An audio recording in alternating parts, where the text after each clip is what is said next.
Hello, dear children. Welcome to Quest Academy, where learning is made simple. Today, we shall be discussing the poem The Legend of Northland, written by Phoebe Carey. This poem has been taken from NCERT Beehive book for grade 9th. The poem is a folk tale which has been passed on from one generation to another in Northland. It is a poem about the great Saint Peter who turned a lady into a woodpecker. Through this poem, the poetess wants to convey a message to her readers to be generous and to be helpful to people who are in need. So let us begin.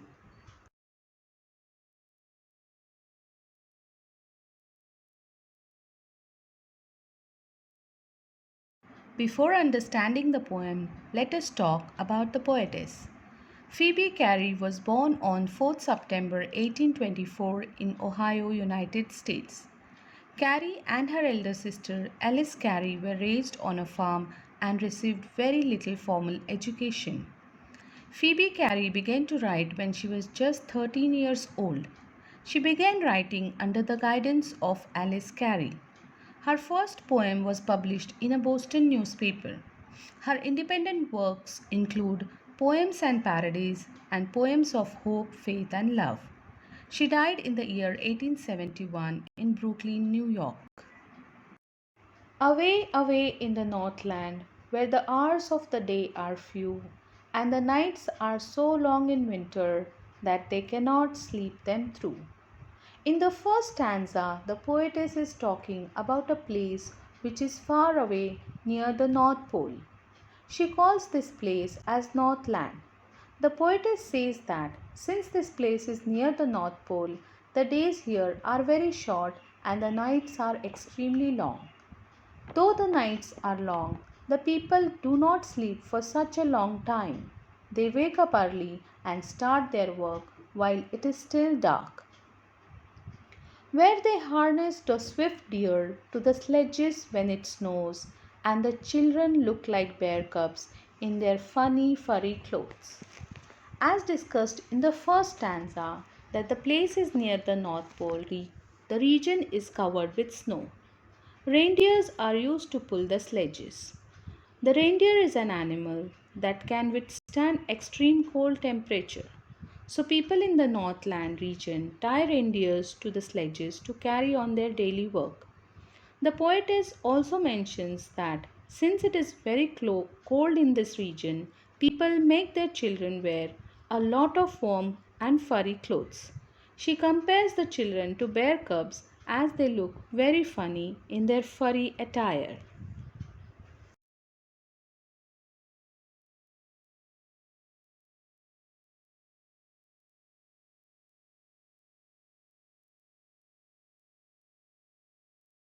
They tell them a curious story. I don't believe it's true, and yet you may learn a lesson if I tell the tale to you.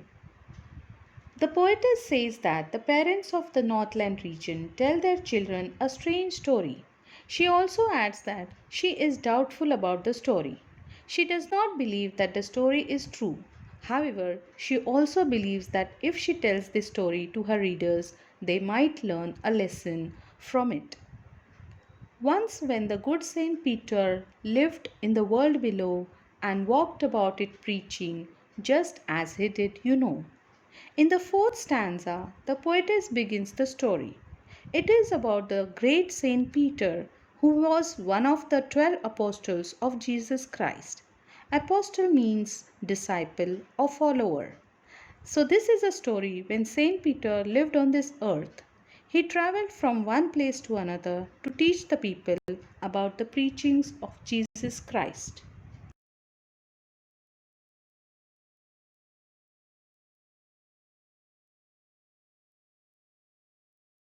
He came to the door of a cottage in traveling round the earth, where a little woman was making cakes and baking them on the hearth. While Saint Peter was traveling this world, spreading the teachings of Jesus Christ, one evening he reached a cottage where a woman was busy making cakes. She was baking the cakes on the hearth. Hearth means the floor of a fireplace. And being faint with fasting, for the day was almost done, he asked her from her store of cookies to give him a single one. Saint Peter had been traveling for the whole day and had not eaten anything. He felt very weak and tired. He walked to the door of the cottage and asked the lady to give him a cake from her store.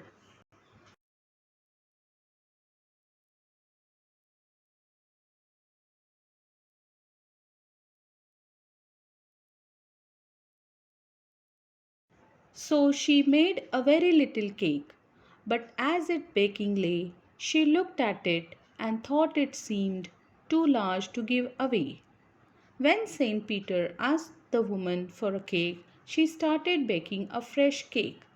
The woman was quite greedy. She was making a new cake not because she wanted to bake a fresh cake for the saint, but because she thought that the cake she had were too big to give away to an old man.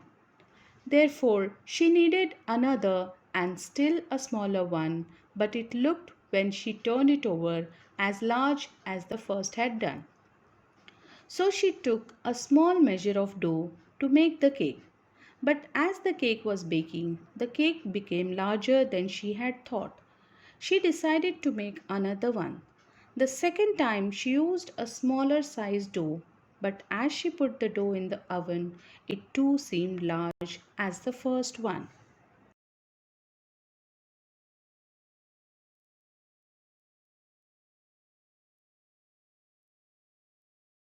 Then she took a tiny scrape of dough and rolled it flat and baked it thin as a wafer, but she could not part with that. It was the third time that the woman was baking cake for Saint Peter. This time she decided not to knead a dough. Instead, she scraped a tiny bit from the mixing bowl. Then she rolled it as thin as possible and put it in the oven for baking. For she said, "My cakes that seem too small when I eat them myself are yet too large to give away," so she put them on the shelf. The cake was so small that it seemed like a wafer rather than a cake. The woman became worried. She was not willing to give away even a tiny scrap of cake. She then decided to keep this tiny cake for herself. She felt that when she made cakes for herself, they seemed very small. But now, when she is making a cake for the saint, they seem too large to give away for free.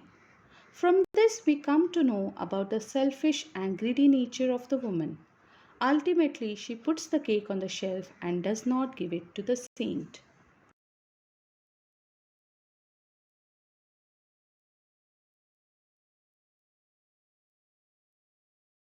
Then good Saint Peter grew angry, for he was hungry and faint, and surely such a woman was enough to provoke a saint. The selfish behavior of the woman made the saint very angry. Of course, she did not know that it was the great Saint Peter who had come to her doorstep and was begging for food. She was so mean that she was not ready to give away a small piece of cake to feed the hungry mouth. She knew that he was weak and hungry, yet she did not show any sympathy towards him. And he said, "You are far too selfish to dwell in a human form, to have both food and shelter and fire to keep you warm." This behavior of the selfish woman made Saint Peter so angry that he cursed her and told her that she was too selfish to lead a comfortable life. She had everything: plenty of food, a comfortable home, and fire to keep her warm during the winters. Yet she did not have a human heart.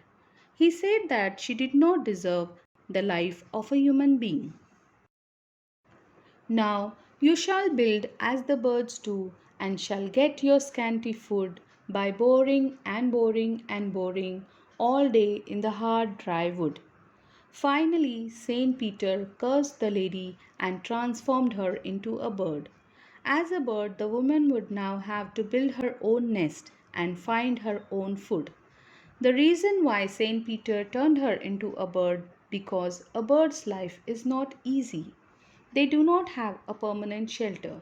They have to build a nest every year. It is very difficult to find food for the birds. Sometimes they do not even get sufficient food.